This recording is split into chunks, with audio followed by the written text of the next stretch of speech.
আসসালামু আলাইকুম। আশা করছি সবাই ভালো আছেন।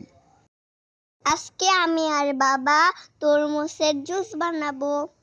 সিফার আম্মুকে ভাইয়ার তরমুজের মহব্বতের জুস খাওয়ানোর জন্য সর্বপ্রথম একটা তরমুজ নেওয়ার জন্য দোকানে গেলাম। দোকান থেকে বেছে একটি তরমুজ নিলাম, হাফ কেজির মতো প্রাণের দুধ নিলাম। বাসায় এসে সর্বপ্রথম তরমুজটিকে একটি বাল্বের ভিতরে কিছুক্ষণ ভিজিয়ে রাখলাম। এরপর ড্রেস চেঞ্জ করে এসে তরমুজটাকে আমি আর সিফা মিলে ওঠানোর ট্রাই করলাম।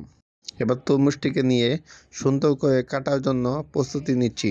দোকান থেকে তরমুজটা আমি কেটে নিয়ে আসিনি, যার কারণে ভাগ্যের উপর ছেড়ে দিতে হচ্ছে তরমুজটা লাল হবে কিনা সাদা হবে। এরপর বিসমিল্লাহ বলে তরমুজটা কাটা শুরু করলাম। তরমুজটা কাটার পর বাবা মেয়ে দুজনেই অবাক হলাম। তরমুজটা পুরোপুরি লাল হয় নাই, হালকা একটু সাদা হচ্ছে ভাব আছে। তারপর মেয়েকে এই বলে সান্ত্বনা দিলাম যে তরমুজটা অরিজিনাল, এখানে কোনো ফরমালিন মেশানো হয় নাই, যার কারণে এতটা লাল হয় নাই। সমস্যা নাই, তরমুজটা খেয়ে দেখো কেমন হয়েছে। বল বাবা খুবই মিষ্টি। এরপর সুন্দর করে তরমুজগুলোকে আমরা কেটে কেটে ব্লেন্ডারের বক্সের মধ্যে রাখতেছিলাম। তরমুজের 1/4 ভাগ অংশ আমরা জুসের জন্য প্রস্তুত করতেছি। এরপর আমরা এটাকে সুন্দর করে ব্লেন্ডারের ভিতর নিয়ে আমরা ব্লেন্ড করে নিয়ে আসবো। সত্যি বলতে আজকে প্রথমবারের মতো আমি ব্লেন্ড করার জন্য ব্লেন্ড মেশিনের কাছে আসছি।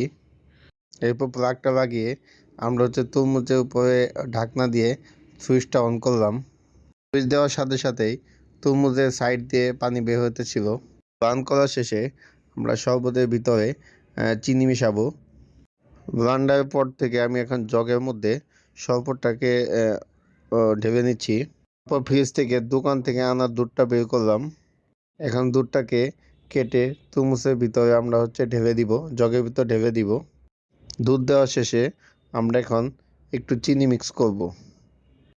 চিনি মিক্স করার পর সিপামনি সুন্দর করে চামচ দিয়ে বেড়ে নিচ্ছে, আমি কিছু বেড়ে নিলাম।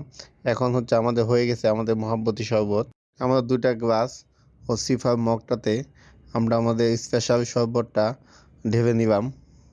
ইফতারের সময়টা একদম ঘনিয়ে আসছে, তো এখন আমরা ইফতারের জন্য প্রস্তুতি নিচ্ছি। আমাদের শরবত রেডি হয়ে গেছে। এখন ইফতার আজান দিয়েছে, আমরা একটা খেজুর খেয়ে নিলাম সর্বপ্রথম।